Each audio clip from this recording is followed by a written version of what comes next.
hoy, desde que yo comencé mi doctorado en el 2005 y todo mi doctorado se enfocó en peces específicamente hondureños, ¿no? Aunque bien rápido nos dimos cuenta que para que estos estudios fueran bien publicados teníamos que expandir, y después del 2005, 2007 decidimos que teníamos que ver peces centroamericanos. Hicimos esto más grande y ahora estamos viendo peces centroamericanos y peces del sur de México, lástima que no voy a presentar esa parte, las comunidades son las mismas de hecho. Lo que ustedes van a ver hoy son los resultados de dos de mis estudiantes, Jibril Masif, que es un estudiante, se acaba de graduar, un estudiante de doctorado, se graduó con ese artículo que ustedes miran ahí, biogeografía de los peces de las Antillas Mayores. Esa va a ser la primera parte de mi presentación. Y la segunda parte de la presentación tiene que ver con un grupo de peces que a mí me gustó mucho, son peces ciprinodontiformes, como me acaban de decir que por qué me gustan estos peces de este tamaño. Sí, son peces pequeños, no se comen. Bueno, si tenemos suficiente hambre, probablemente sí los comemos, y este es el resultado de una de mis estudiantes que la tenemos aquí presentes. De hecho, me lleno la boca cuando digo que Sonia, que está sentada por ahí, hizo esta cuando ella era una estudiante de licenciatura. ¿Ok? Entonces, hoy les voy a resumir estas dos investigaciones y luego vamos a ver cómo esto se ajusta a la historia geológica de Honduras, ¿no? Que yo creo que es lo que la mayor parte de ustedes quieren escuchar. Entonces, ¿qué pasa? Antes de comenzar, me voy a echar para atrás un poquito. Lo que le quería presentar es parte de la historia geológica, geológica de Honduras, ¿no? Honduras, todo el país, de hecho estamos sobre una placa geológica que se llama el bloque Chortí. El bloque Chortí, más o menos hace 160 millones de años, 140 millones de años, estaba unido a lo que hoy en día es México, ¿ok? Y hace más o menos 130 millones de años, hace 120, 130 millones de años, las faunas modernas de peces dulceacuícolas no existían ni en México ni en Honduras, ¿ok? Esto es importante que lo mantengamos en mente, ¿verdad? Entonces, resulta que el bloque Chortí, o sea, esta sección que nosotros tenemos aquí, estaba más o menos acá, hace 130 millones de años. Hace 130 millones de años comienza a derivar en el Pacífico, ¿ok? Y nosotros nos convertimos entonces en una isla oceánica, ¿no? Estamos derivando en el Pacífico. Y por más o menos 70, 80 millones de años, derivamos en el Pacífico y nos unimos a lo que se llama el bloque Maya, que es la parte de Guatemala en la falla del Motagua, ¿no? Y esa unión más o menos se da hace unos 30 millones de años. La cuestión importante aquí, que por favor tengan en mente, es que los primeros peces dulceacuícolas que arriban a la región aparecen más o menos hace 60 millones de años, ¿ok? Hace 60 millones de años, Honduras estaba en el Pacífico flotando, ¿no? Y hace 30 millones de años se une. Pero todavía hay una característica de los peces de agua dulce. En las islas oceánicas, por ejemplo, son notorias por no tener peces de agua dulce, ¿ok? Pero luego, cuando nos unimos, o sea, cuando nos unimos acá, tenemos un problema. Ya no somos una isla, no, yo creo que todo el mundo va a estar de acuerdo con eso. No somos una isla, nos convertimos en una península. ¿Y saben qué? Las penínsulas se caracterizan por tener o no tener fauna dulceacuícola, ¿ok? Usualmente las comunidades que dominan en estas regiones son peces marinos, robalos, lenguados y todo esto que nos gusta comer, ¿verdad? Ahora, hace 30 millones de años nos unimos y nos convertimos en una península, ¿no? Pero ahora tenemos un problema todavía, y el problema sigue siendo igual, que el Istmo de Panamá no se había unido a Sudamérica. El Istmo de Panamá estaba bajo de agua. Y ese evento pasa hace entre 10 a 3 millones de años. Y lo que quiere decir que hasta hace 3 millones de años nosotros tenemos una conexión directa con Sudamérica. Y todo esto, pues entonces nosotros únicamente podemos tener comunidades de peces suramericanos o peces amazónicos, como ustedes le quieran llamar, que tienen que ser mucho más jóvenes que ese evento, ¿no? Si el puente terrestre no existía, ¿verdad? Y básicamente la plática que les voy a dar hoy se trata de eso, se trata de esa concordancia entre las filogenias y este tipo de eventos geológicos. Entonces, recordemos esto, éramos una isla, luego nos convertimos en una península, y la península se cierra hace 3 millones de años. ¿Ok? Si ustedes se imaginan, todo esto de alguna forma tiene que afectar la forma en que las comunidades de peces dulceacuícolas, que en su mayoría en Honduras son suramericanas. O sea, nosotros, la gran mayoría de peces dulceacuícolas que nosotros tenemos ahorita, que son pues cílidos y cíclidos, vienen de cuencas del Amazonas, ¿no? Tuvieron que haber llegado de una forma acá. Y la única forma que pudieron haber llegado es pasando este puente terrestre. Ya con esto dicho, me llega este estudiante es cubano. Cuando yo le hago la propuesta de que trabaje en Centroamérica, él dice que no, chauvinista está más no poder, quiere trabajar en Cuba. Okay. Y entonces comenzamos con un proyecto en el que nosotros queremos figurarnos cuál es el origen de las comunidades de peces dulceacuícolas y cómo los peces dulceacuícolas llegaron a la cuenca del Caribe. La cuenca del Caribe es todo esto, ¿no?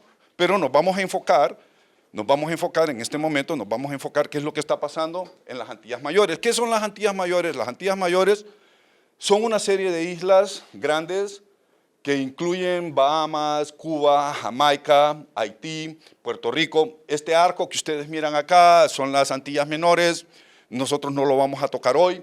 Nos vamos a enfocar en esto, ¿no? Entonces, ¿qué pasa?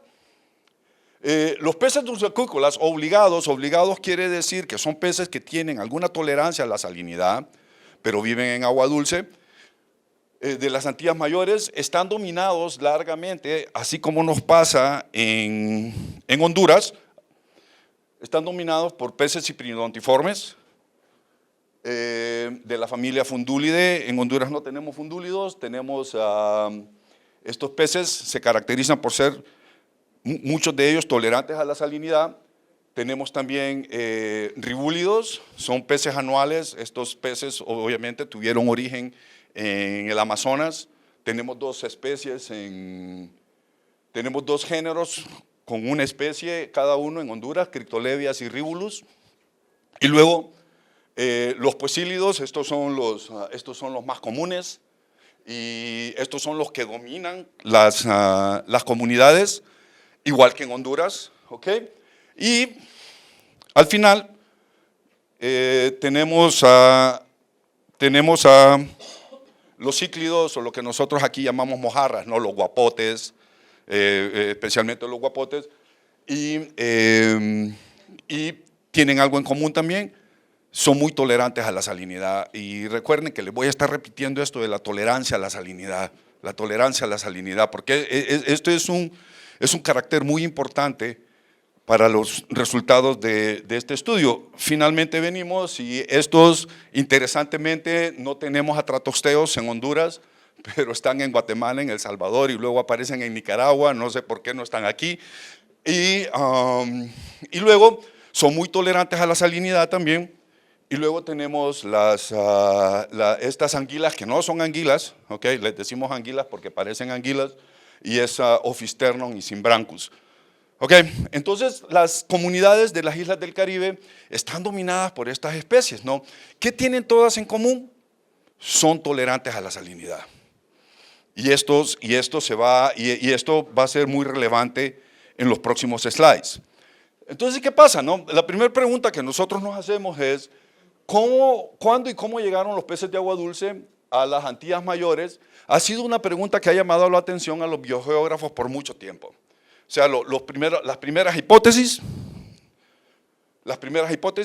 no crean que nosotros estábamos descubriendo el agua caliente. Fíjense, en 1938 ya alguien había propuesto una hipótesis y dice el modelo de dispersión de este señor Darlington.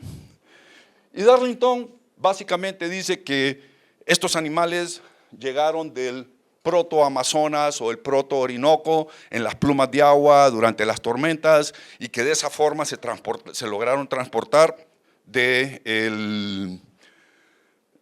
tierra firme hacia las islas del Caribe. Ok, bueno, hace 20 años yo le hubiera dicho, no, pues Darlington está loco. En aquel entonces yo era un vicarista, no un dispersalista, ¿no? Y ahora pues cambié la historia completamente. Luego viene y más tarde nosotros publicamos un artículo en el 2017 donde llegamos a la conclusión que dado lo que conocemos ahora de estas comunidades, lo que Darlington propone era probablemente el mecanismo más probable de dispersión. ¿Ok? Luego tenemos el segundo modelo. El segundo modelo es de este señor Rosen. Y Rosen era un vicarista, ¿no?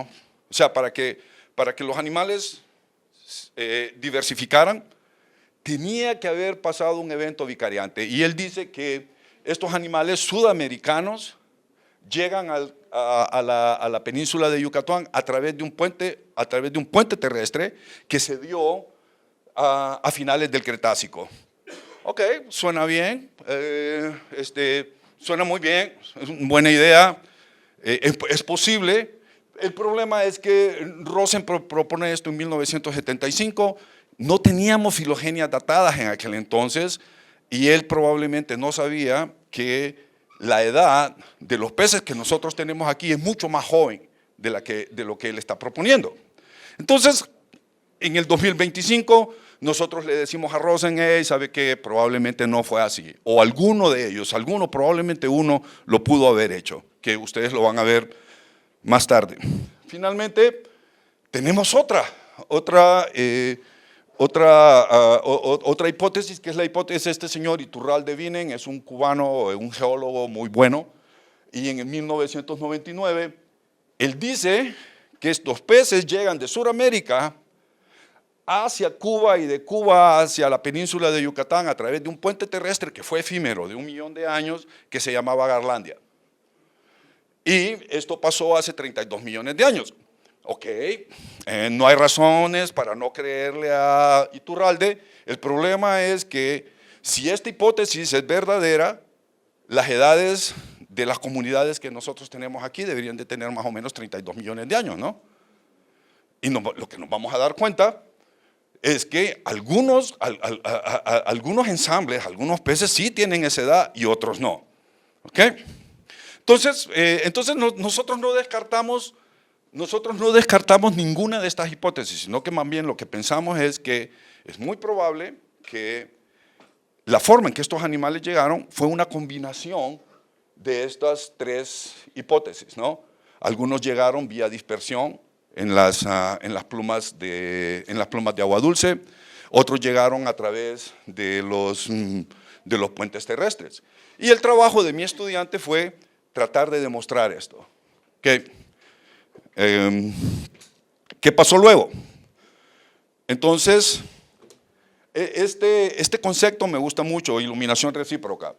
Y básicamente, iluminación recíproca quiere decir que nosotros vamos a datar un árbol, ¿no? Una filogenia.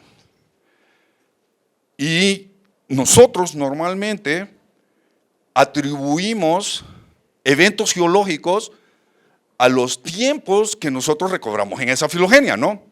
Pero para que esto funcione, los tiempos deberían de coincidir. ¿Estamos? Entonces, nadie me puede venir a decir aquí que los peces dulceacuícolas de Honduras tienen 100 millones de años, cuando las edades de los peces de Honduras probablemente son de 10, 5, 7 millones de años, ¿no? Aunque probablemente tengamos algunas poblaciones de peces que son muy ancestrales. Entonces nosotros tenemos un gran problema con eso, dadas las hipótesis anteriores. Ok, pero eso no lo sabíamos. Eso no lo sabíamos hasta el momento en que datamos las filogenias. ¿Estamos?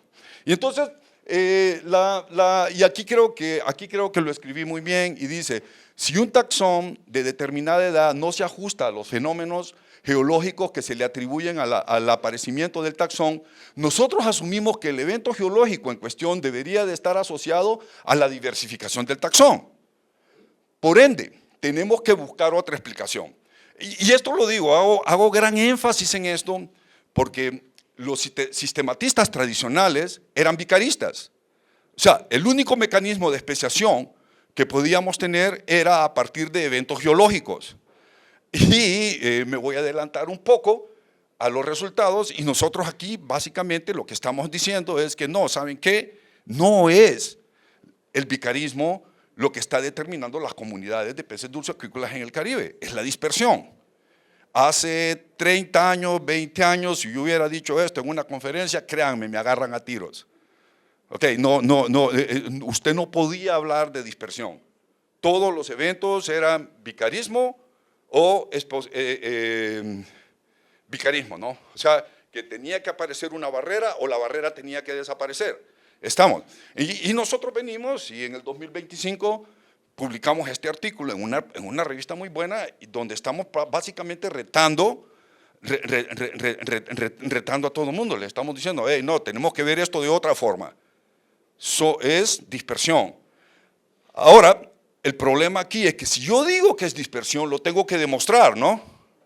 Y aquí es donde entran las tesis de estos dos muchachos. O sea, tenemos que ver si hay otro tipo de eventos que no sea necesariamente la tectónica de placas, el vulcanismo o el movimiento de los bloques geológicos, los que nos están dando la respuesta. Y para eso es a donde vamos. Ok, ¿qué queremos saber? Lo primero que queremos saber es si faunísticamente hablando, ¿con qué áreas continentales de la cuenca del Caribe están más relacionadas la fauna de peces dulceacuícolas de las Antillas Mayores? O sea, la primera pregunta es, bueno, estos peces que están aquí, ¿a quién están relacionados? ¿Están relacionados a Sudamérica o están relacionados a Estados Unidos o Norteamérica? ¿No? Pregunta número uno. Pregunta número dos, queremos saber qué áreas del continente muestran más probabilidades de dispersión. ¿Ok? Si estos animales vienen de Sudamérica, las probabilidades de dispersión deberían de ser más altas del Amazonas, ¿no? Tan sencillo como eso. Entonces, pero recuerden que lo tenemos que demostrar estadísticamente. Y luego tenemos la pregunta número 3 y es ¿cuál es la distribución ancestral de los clados más importantes en la cuenca del Caribe? Entonces, y esto de hecho, pues yo soy un sistematista, esta es la parte que a mí más me gusta. Ok, vamos a ver, esta es la parte, este es un análisis de áreas ancestrales y básicamente lo que hacemos es construir una filogenia y regresar sobre la filogenia las áreas de distribución. Y al final, en el nodo corona, nos va a decir cuál era el área más probable del ancestro común más reciente del clado o familia que nosotros estábamos viendo. Ok.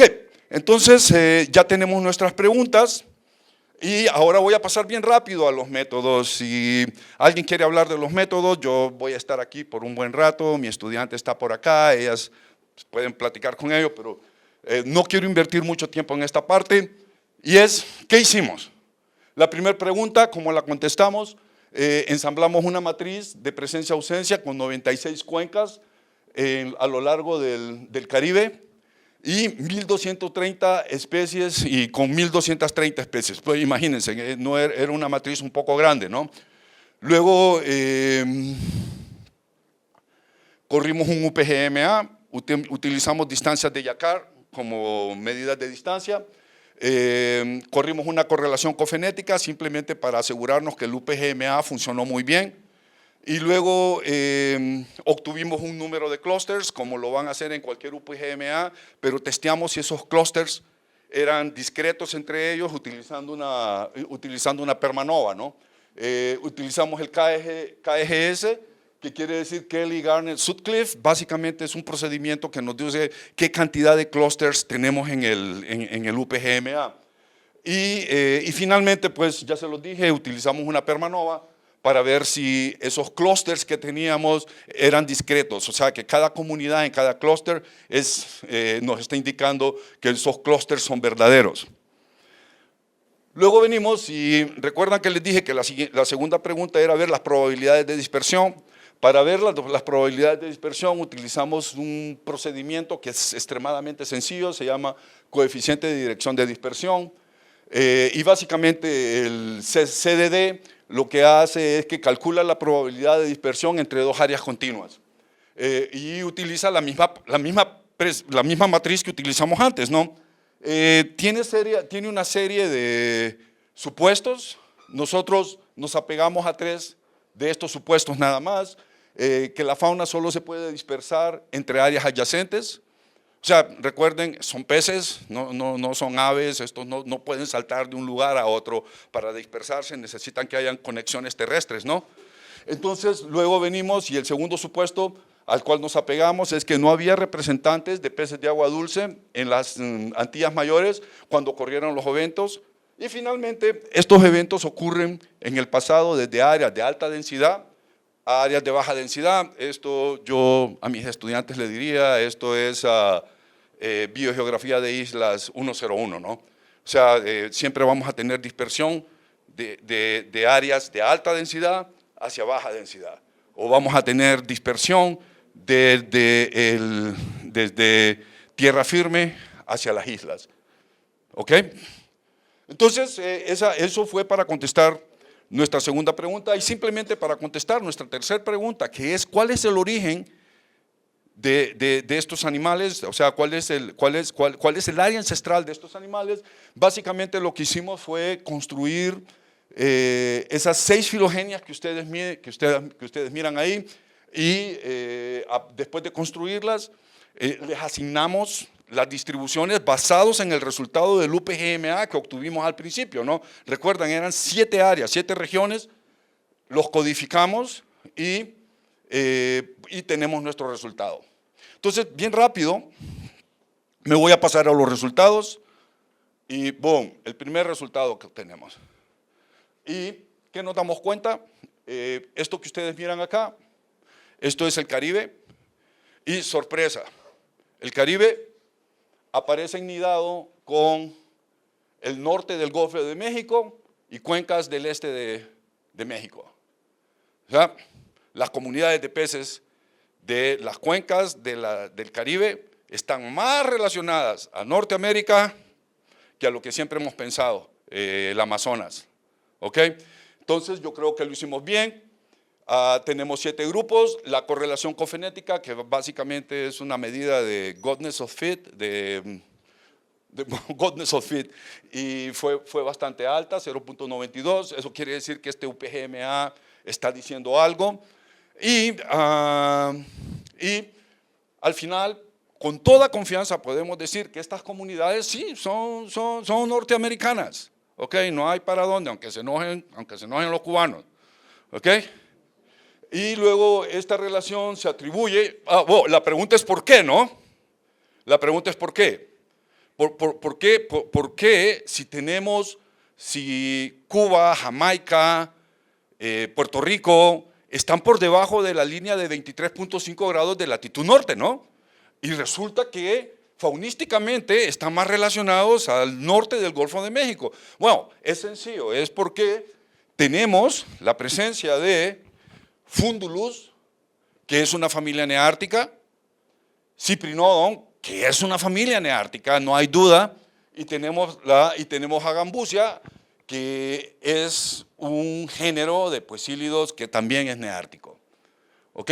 Entonces, bueno, no hay de otra, ¿no? Pero este es el comienzo de nuestro estudio. Luego venimos y probabilidades de dispersión. ¿Qué sucede? Corremos el CDD y resulta, recuerden que estamos pensando, toda la literatura nos dice, todos los libros comienzan out of the Amazon, fuera del Amazonas, ¿no? fuera del Amazonas, y yo creo que estamos acostumbrados a ver esos papeles. Sí, la fauna de Centroamérica tiene gran afinidad en Amazonas, la fauna del Caribe tiene gran afinidad en Amazonas. ¿Saben qué? Los peces no. Miren, el pulso más bajo que tuvimos fue en Sudamérica. Esto lo que sugiere es que tenemos más probabilidades de que los pulsos de dispersión hayan pasado desde la península de Yucatán o la península de Florida, en Estados Unidos, hacia Cuba. Y tenemos luego dispersión de Cuba hacia las otras islas. Como les digo, teoría de biogeografía de islas general. Ok, entonces ya contestamos la segunda pregunta. Y ahora vamos a la parte, como les digo, a la parte que a mí me gusta, que es la parte donde utilizamos la filogenia. Construimos 6 filogenias y lo que queremos saber es, por ejemplo, los lepidosteidos. Obviamente los lepidosteidos o los peje lagartos, creo que les decimos por acá, tienen origen en Norteamérica. Ustedes lo pueden ver, el ancestro común más reciente en esta reconstrucción está codificado por colores, ustedes lo pueden seguir y yo creo que no hay pérdida. Entonces, estos peje lagartos no salieron de la península de Yucatán hacia Cuba porque solo están en Cuba, ¿ok? Probablemente salieron de algún lugar del norte del Golfo de México hacia las islas del Caribe. Luego tenemos ciprinón. Ciprinón obviamente es un pez neártico y si nosotros nos fijamos acá, en este nodo, la distribución es norteamericana. ¿Ok? Ya llevamos 2 familias. Finalmente tenemos Fundulus o Fundulide, que también es una familia norteamericana y cuando hacemos la reconstrucción tenemos un Fundulus que ocurre, que tiene distribución en Cuba, lo van a ver por acá, y resulta que cuando vemos el ancestro común más reciente es norteamericano. Ya llevamos 3 familias, ¿no? Ahora vamos a pasar al obvio. Pero estas eran familias norteamericanas, ya lo sabíamos, ¿no? O sea, no es una sorpresa que un Fundulus venga de alguna forma se haya dispersado de la península de Florida hacia Cuba, ¿no? ¿Ok? Pero ahora vamos a ver otro clado, que son los Rivulus. Estos son unos pececitos de origen amazónico. Aquí me falló, pero créanme, no me lo inventé, ¿ok? Lo puse aquí, el ancestro común más reciente de Rivulus es un pez amazónico y obviamente subió dispersión hacia el Caribe. ¿Estamos? Lo mismo pasa con las mojarras o los cíclidos. El ancestro común más reciente de todos los cíclidos era amazónico y sube de esta forma. Ahora ustedes van diciendo, pero ¿cuál es el problema, no? Probablemente esos señores de 1930, 1970, 1990 tenían razón. El problema es que estos árboles no se ajustan a los eventos geológicos. Mantengamos esto en mente. O sea, los árboles nos están diciendo que sí tenemos movimiento de las especies, sí hay diversificación a través de estos arcos, pero probablemente esos arcos no estaban ahí cuando los árboles nos están diciendo que los peces aparecieron, ¿ok? Entonces ahora venimos y les voy a poner el grupo que más me gusta. Estos son los poecílidos, lo que nosotros llamamos gopis, son muy populares con los acuaristas. ¿Y qué pasa? Aquí tenemos una familia, una sola familia, que presenta una serie de diferentes mecanismos de dispersión. Por ejemplo, vamos a ver, Gambusia. Gambusia está aquí arriba, y Gambusia obviamente es un género norteamericano.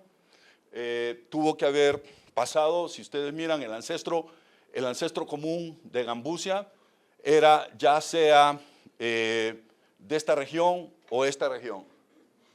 Tuvo que haber habido dispersión en algún momento. ¿Ok? Luego tenemos a Girardinus. Girardinus es endémico de Cuba y Jamaica. Lo que quiere decir es que tenemos diversificación in situ, ¿no? Qué bonito. O sea, estos animales aprovecharon que llegan a un lugar que probablemente está vacío, boom, diversifican. ¿Okay?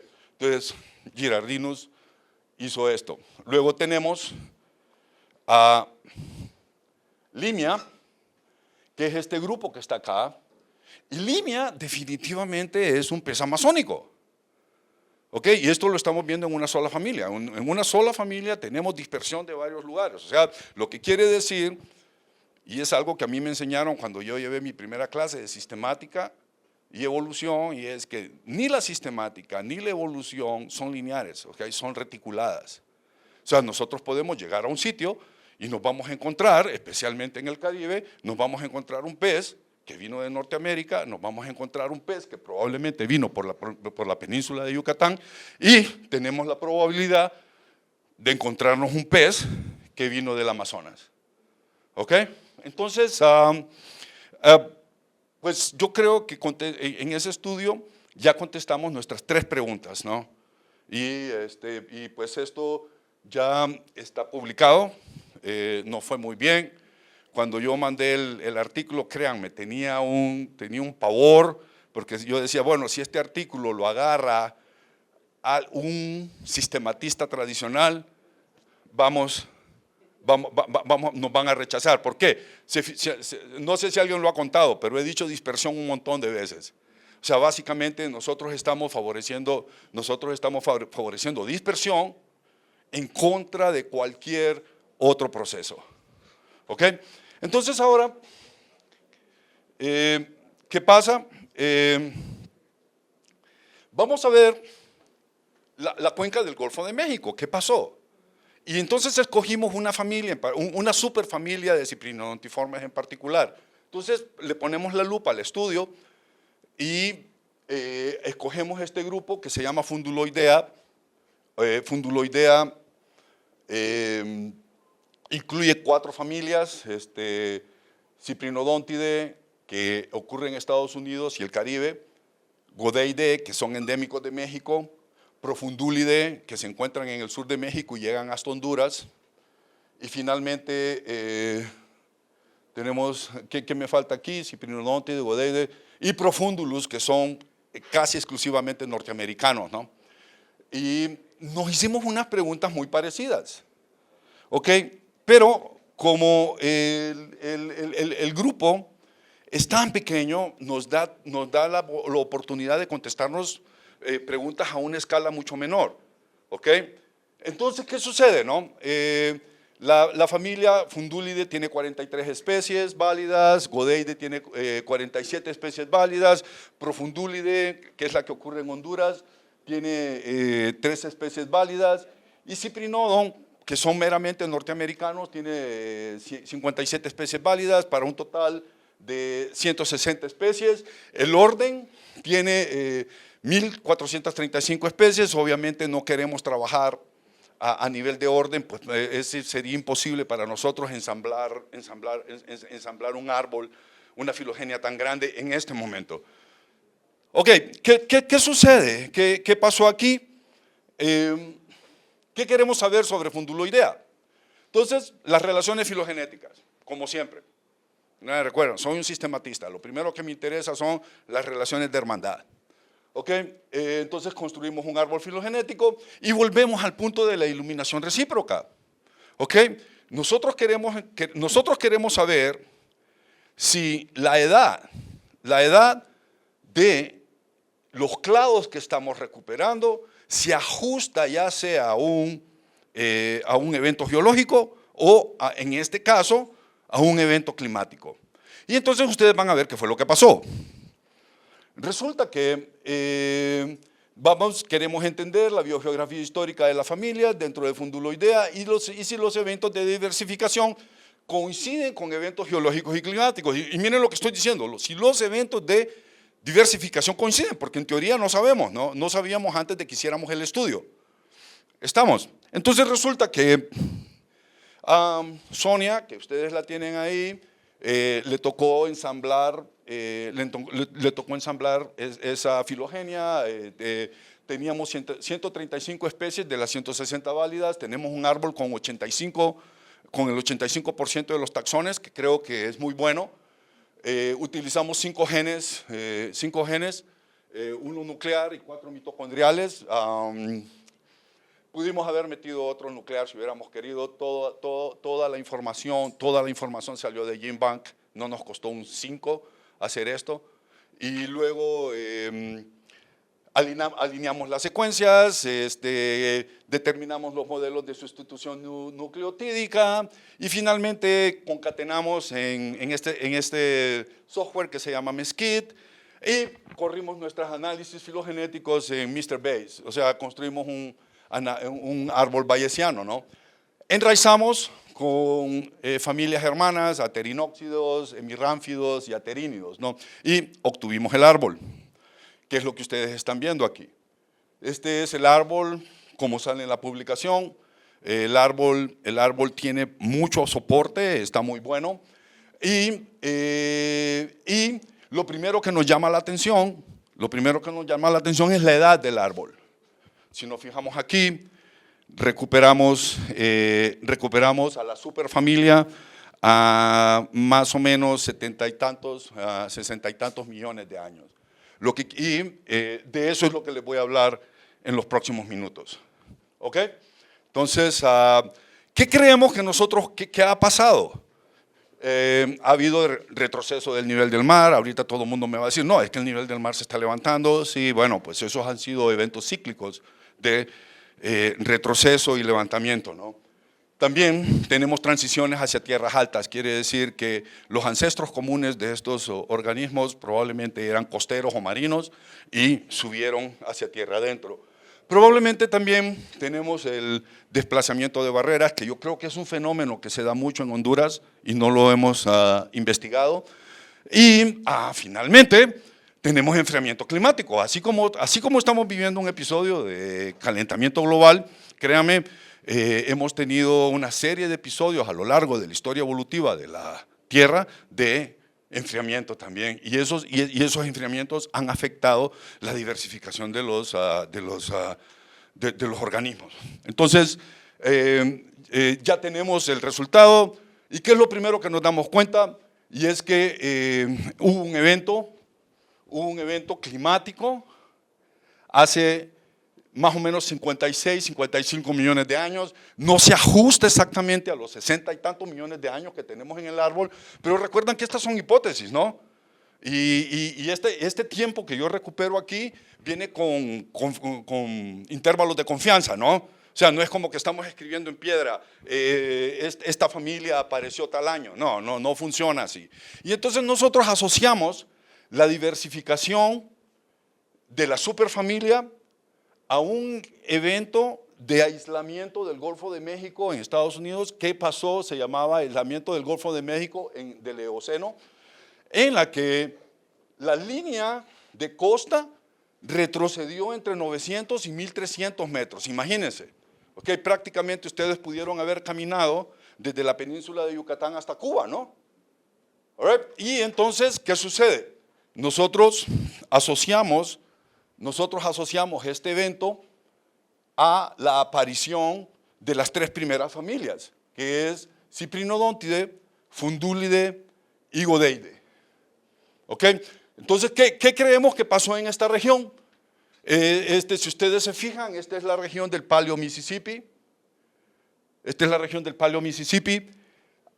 Cuando el mar retrocede esa cantidad de tiempo, se nos forman 3 deltas diferentes. Ahora solo tenemos uno, ¿no? El delta del Mississippi, que es grandísimo. En aquel entonces, hace más o menos 60 millones de años, teníamos 3 deltas y nosotros asociamos la aparición de estos deltas con cada una de estas familias. ¿Ok?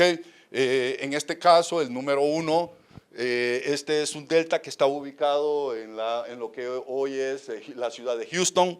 Esto ya está más o menos en Luisiana, donde tenemos el delta real del Mississippi, y aquí estamos ya más o menos en la frontera de México, en lo que es el río Bravo. De hecho, esto ya no es el Mississippi, esto sería lo que nosotros llamamos el Paleo Bravo, ¿no? hace 60 millones de años. Entonces, sí tenemos un evento en el cual podemos relacionar esto. Ok, la segunda pregunta. ¿Tenemos transiciones de aguas salobres o marinas hacia aguas dulces? La respuesta es sí. Y aquí lo que hicimos fue una reconstrucción de caracteres ancestrales. Y resulta, si esto es lo que ustedes miran acá, nosotros asumimos que el ancestro común más reciente de la superfamilia era un animal que vivía en un ambiente costero, más o menos como este, ¿no? Estuarios, lagunas costeras o probablemente en el mar. Entonces, reconstruimos el carácter y lo codificamos entre costero, tierra adentro o ambos. Y lo vamos a ver con Fundúlide, por ejemplo. ¿Dónde está Fundúlide? Fundúlide está por acá.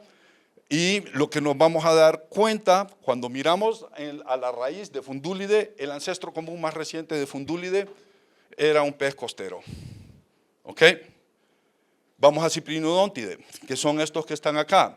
La mayor parte de los ciprinodóntidos son de tierra adentro, pero si ustedes se fijan y nos vamos a la raíz, nos dice que más o menos el 90% de probabilidad es que el ancestro común más reciente de Ciprinodóntide era un pez costero. Ok, la parte interesante aquí fue cuando llegamos a Fundúlide, que no están ni siquiera cercanos al mar, no tienen ningún, de hecho nunca los van a encontrar a alturas de 100 o 200 metros sobre el nivel del mar, no les gusta estar abajo, siempre están arriba. ¿Y qué sucede? Si ustedes se fijan, vamos a escoger Profundúlide, ¿no? Lo tenemos aquí. Y Profundúlide, si nosotros nos paramos aquí, nos va a decir que es un pez completamente dulceacuícola de tierras altas, ¿no? Pero si nosotros comenzamos a ver y comenzamos dentro del árbol, nos vamos a dar cuenta que el ancestro común de Profundúlide y Godeide, con mucha probabilidad, más o menos el 70-80% de probabilidad, era un pez costero. Entonces sí tenemos transgresiones de tierras altas o de tierras bajas hacia tierras altas. Si ustedes, hay muchos artículos en Science donde hablan de esto y normalmente les dicen transgresiones, marine transgressions. ¿Ok? Quiere decir que, y pues no es una sorpresa, la mayor parte de la vida viene del océano, ¿no? Y pasa, y las familias hermanas de estos animales, que son las barracudas y los peces aguja, son completamente marinos. Ok, entonces esto no es una sorpresa, pero nadie lo había dicho hasta ahora. Y ahora venimos con el proceso que a mí más me gusta, que es el proceso de desplazamiento de barreras. El desplazamiento de barreras quiere decir que un río estaba unido, hubo un terremoto, hubo un movimiento tectónico, el río se separa y las biotas se van a ambos lados. Este río que se separó se unió a otro río y nosotros dijimos, bueno, ¿qué pasó aquí? Ya van a ver un ejemplo, ya estoy a punto de terminar, lo estamos viendo en Honduras. Yo pienso que en Honduras este es uno de los mecanismos más importantes que ha determinado la diversificación en el país. ¿Ok? Entonces, no me voy a meter mucho en esto, estos son los ciprinodóntidos. Ellos resulta que diversificaron en lugares desérticos, en el norte de México, sur de Estados Unidos, y casi en cada oasis se van a encontrar una especie diferente. Entonces, y el último, que son, en este caso sería el enfriamiento global. ¿Cómo el enfriamiento global ha afectado? Sí ha afectado, y me voy a adelantar un poquito a lo que yo creo que está pasando en Honduras. Ok, entonces, ¿qué tenemos, no? Tenemos que durante 60 millones de años en Funduloidea hemos tenido que los linajes han persistido. No sabemos cuánta extinción hemos tenido porque desgraciadamente no tenemos fósiles. Los procesos son reticulados. Han habido caídas periódicas del nivel del mar, ha habido inmigraciones episódicas hacia tierras altas desde las tierras bajas y tenemos movimientos de las barreras y finalmente hemos tenido episodios de enfriamiento global. Ok, y este señor, ¿qué nos está contando todas estas cosas de el norte de la cuenca del Caribe? ¿Qué nos interesa a nosotros eso, no? Les voy a contar algo, ya les dije, Honduras era una isla, y después de ser una isla se convirtió en una península, y eso va a afectar las comunidades, ¿ok? Entonces, hace 130 millones de años nosotros estábamos aquí, lo pueden ver. Hace 70 millones de años estábamos flotando, pero hace 70 millones de años todavía no habían peces dulceacuícolas en esta región, ¿ok? En realidad no importa, ¿no?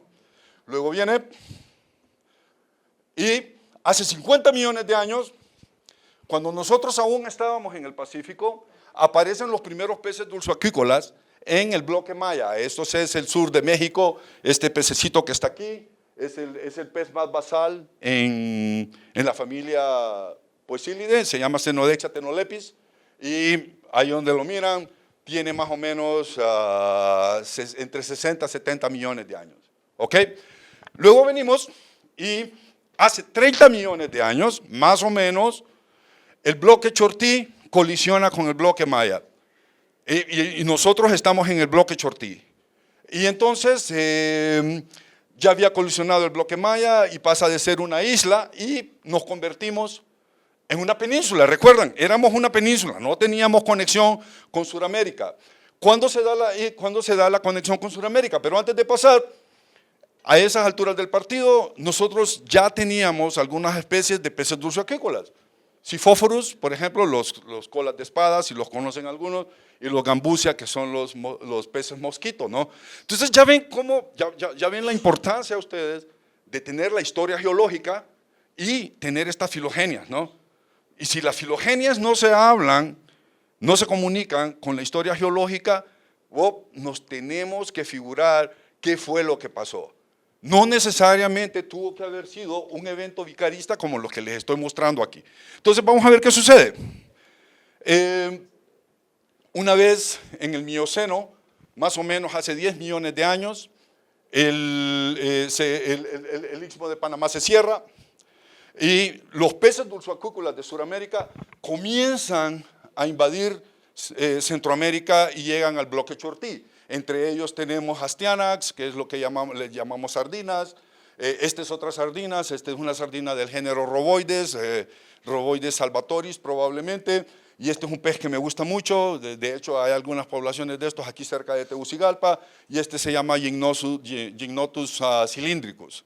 ¿Okay? Estos peces no toleran ninguna salinidad, no tienen, osmóticamente, no toleran salinidad. Fisiológicamente, si ustedes ponen a estos animales en un poquito de sal, se van a morir. La única forma que tienen de dispersarse es a través de conexiones terrestres, o sea, los ríos tienen que estar conectados. Ahora, ¿qué pasa? Yo pienso que el mecanismo más probable para explicar estas conexiones, los mismos fenómenos que miramos hace un rato, creo que han pasado en Honduras en los últimos 30 millones de años. Hemos tenido retrocesos del nivel del mar que nos han afectado, hemos tenido transiciones de tierras bajas hacia tierras altas, hemos tenido desplazamiento de barrera, que creo que eso es uno de los mecanismos más importantes, y finalmente hemos tenido enfriamiento global. Esta es la tesis de una de mis estudiantes, una muchacha que está aquí conmigo hoy, y espero que esto salga publicado pronto. ¿Y qué nos damos cuenta? Y me voy a enfocar en desplazamiento de barreras, ¿no? En este árbol que ustedes está aquí no se mira muy bien, nos encontramos en este clado que tenemos aquí, una especie que potencialmente es nueva, de randia. El randia es un bagre de agua dulce, pero resulta que las poblaciones del río Huascorán son hermanas a las poblaciones del río Patuca. Y si ustedes se fijan, aquí tenemos poblaciones del Cangrejal, y ustedes decían, bueno, pero el Patuca está en el Caribe, ¿no? El Patuca drena al Atlántico, ¿por qué no son hermanos con los del Atlántico. Entonces tuvo que haber pasado algo. Y entonces ahí es donde yo digo, tiene que haber sido desplazamiento de barreras. ¿Ok? Sonia no va a tocar ese tema a fondo en la tesis. ¿Por qué? Porque no tenemos suficientes muestras aún. ¿Ok? Pero es tan fácil como muestrear activamente donde creemos que se dio la unión, y la unión, creo que hay un artículo que dice que el río Patuca con el río Choluteca estuvieron unidos hace más o menos 1 millón de años, hubo movimientos y se separaron, de hecho, y es muy probable que esto sea el resultado de esto. Ok, y ya para terminar, tenemos que, este es un estudio que yo corrí durante mi doctorado, no lo he publicado, así Sonia, no se preocupe, si yo no lo publiqué, estamos bien. Y fíjense bien, estas son ancianas, y miren, tenemos una población en el Atlántico, tenemos una población del Pacífico, y esto se hizo con microsatélites, y tenemos una población mixta, o sea, estos individuos que están aquí son del río Huascorán, del río Nacaome, del río Negro, y estos individuos que están aquí son del Coco, Patuca, Sico, en la misma población. La pregunta es, ¿cómo pasó esto, no? Y aquí no tenemos problemas, fíjense, los del Atlántico están con el Atlántico y los del Pacífico están con el Pacífico, pero genéticamente o molecularmente, si ustedes lo quieren decir, individuos del Pacífico están más cercanamente relacionados a individuos del Atlántico. ¿Cómo creemos que pasó esto? También pasó por desplazamiento de barreras. Ok, entonces espero haberlos convencido de que estos fenómenos están pasando en el país. Obviamente necesitamos más muestras. Ustedes, bueno, ¿y por qué los artículos no están afuera? No tenemos muestras. Lo que ustedes están viendo ahorita es lo poquito que hemos logrado colectar. Necesitamos más trabajo. Mi laboratorio está a la disposición de cualquier estudiante que esté interesado en trabajar en este tipo de cosas. Y yo creo que es interesante, y no crean, no solo es en Honduras, Guatemala, El Salvador, Nicaragua y Costa Rica están igual, ¿ok? Pero ¿saben qué? Ellos no me interesan, a mí lo que me interesa es mi país, y debemos de aprender sobre la historia natural de nuestro país, de dónde somos, quiénes somos, de dónde venimos, ¿no? Necesitamos más muestras, y si alguien quiere tomar el reto, están bienvenidos a trabajar en esto. Este es mi laboratorio. Todo este trabajo que ustedes están viendo no sería posible sin la ayuda de todos estos muchachos que están trabajando en diferentes estudios, pero tienen mucho que ver con lo que está pasando en Centroamérica. Y finalmente, nada de esto podría pasar si no tuviera otros colaboradores, ¿no? Como Claudia en San Pedro Sula, Cris, que es el que me traduce los artículos geológicos, que créanme, no sé cómo le hacen los geólogos, pero yo después de estar leyendo los 20 años no les entiendo. Entonces este señor nos ayuda a interpretar todo eso. Guillermo Salgado en la UNAM, que es el que ha financiado los últimos viajes a Honduras. Y finalmente mi gran amigo Caleb McMahon, él es el colaborador, él es el curador de peces en el Field Museum of Natural History en Chicago, muy abierto a tomar estudiantes centroamericanos. Si no se quieren ir a México y quieren ir a Chicago, yo les recomiendo que lo contacten a él. Y muchas gracias. Esto es todo lo que les tenía hoy.